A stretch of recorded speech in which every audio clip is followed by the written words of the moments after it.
سبيل مريح تنهدى يا صاحي كي تستريح. Jelas sampai sini? Oke. Ibu sekalian, sejak era itu sampai ke jahiliyah, bahkan dalam perang rumah tangga pun itu perempuan tidak punya nilai. Artinya kalau ingin dinikahi, ya digauli begitu saja. Diambil, digauli, selesai. Datang era Islam, diatur oleh Allah, bahkan untuk menikah pun diberikan kesetaraan sifatnya dan harus diberikan penghargaan berupa mahar sebelum pernikahannya. Turun Quran surah keempat, ayat yang keempat. Wa atun nisaa sadaqatihinna nihlah. Masuk ke bab rumah tangga.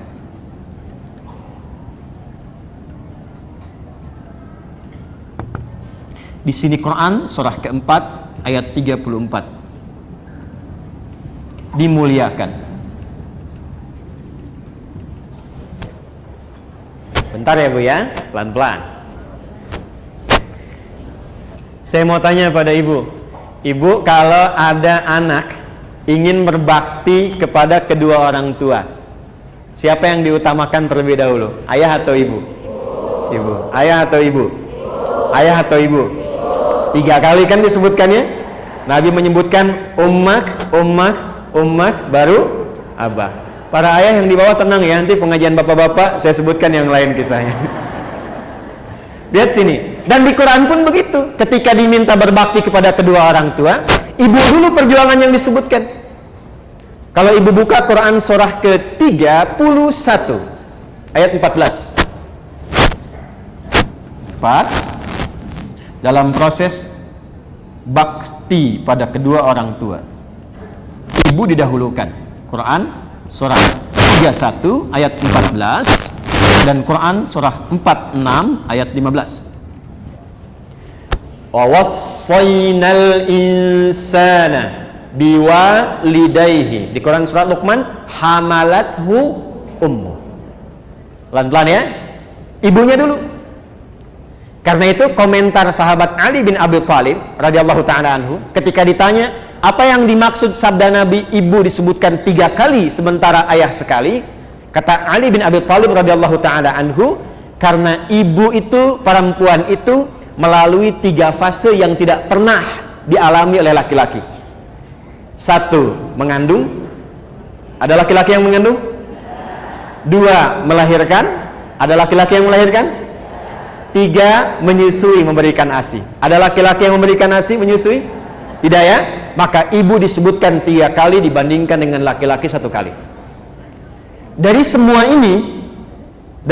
ini, yang ingin saya sampaikan adalah, sebelum saya sampai ke situ, yang terakhir. Ibu pernah dengar nggak kisah seorang pemuda yang akan berjihad? Setelah dia berangkat ke lapangan, temannya mengadukan. Kata kawannya, ya Rasulullah, ibunya si fulan itu sedang menangis karena ia belum mampu melepas anaknya berangkat berjuang. Maka apa respon Nabi? Kata Nabi, panggil anak itu. Ketika anaknya datang, perhatikan komen Nabi. Irji, kamu pulang dulu, buat ibumu tertawa seperti engkau telah membuatnya menangis. Bahkan kalau dibandingkan dengan jihad militer pun, itu ternyata bakti pada ibu itu bisa di atas jihad fi sabilillah dalam konteks perjuangan militer. Statusnya dinaikkan dalam konteks jihad.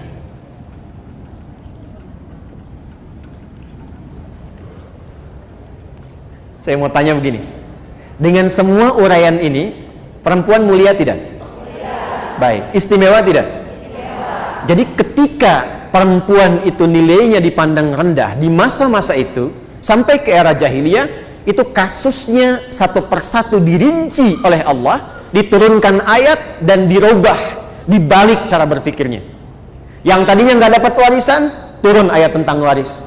Perempuan masuk di dalamnya. Nanti ada An-Nisa ayat yang ke-11 sampai dengan 13. Yang tadinya nggak dapat mahar, turun ayat mahar. Yang tadinya anak bisa durhaka pada orang tua, turun ayat bakti.